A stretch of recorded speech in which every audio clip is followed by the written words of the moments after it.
Hello, dear students. A very good day. Today we are discussing about signals and systems. Uh, that is definition of signals and systems. So first of all, we should know what is the signal. A signal is a function that can depend on the independent variable. Suppose if you say x of t, f of x, anything. Okay. So a signal is defined as a single valued function of one or more independent variables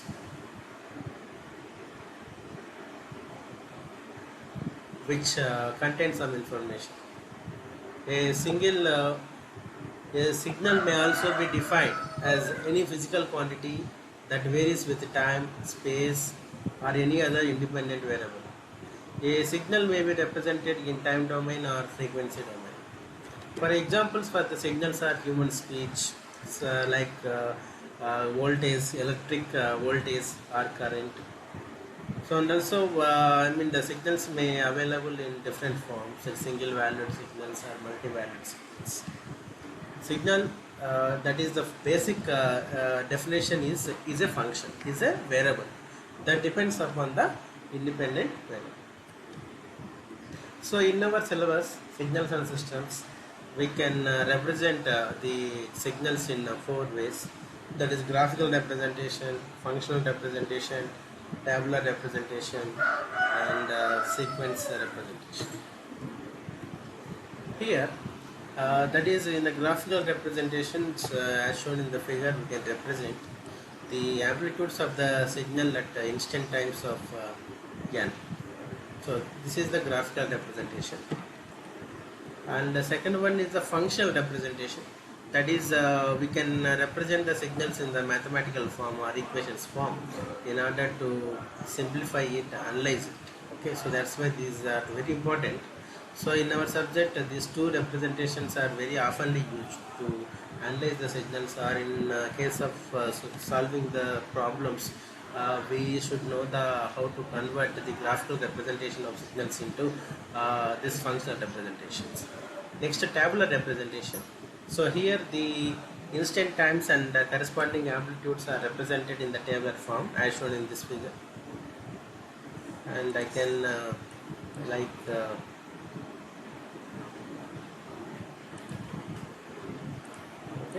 this form. And next, tabular representation. Next, sequence representation. So this is a sequence representation of the signals. Like arrow indicates it is amplitude for t equal to 0 or n equal to 0. Is the left side it is a negative axis, and right side is a positive axis. Suppose it is 0 at n equal to 0, the x of n is amplitude or value equal to 0.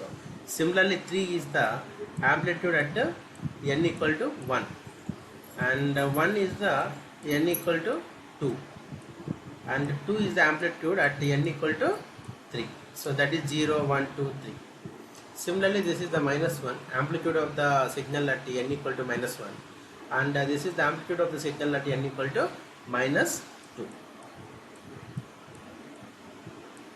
So in such a way that then you can represent the signals in sequence representation. So as you know that we have some elementary or standard signals. These signals you need to remember. So these signals are eventually used in the different solutions of the signals and systems. So the elementary signals are 6 types: unit step function, unit ramp function, unit parabolic function, sinusoidal function, and real exponential function, complex exponential function. First, unit step function. A step function is an important signal used for analysis of many systems. The step function is that type of elementary function which exists only for positive time and is 0 for negative time. It is equivalent to applying a signal whose amplitude suddenly changes and remains constant forever after application. The continuous time unit step function u of t can be defined as like this. That is u of t. U of t. It is a signal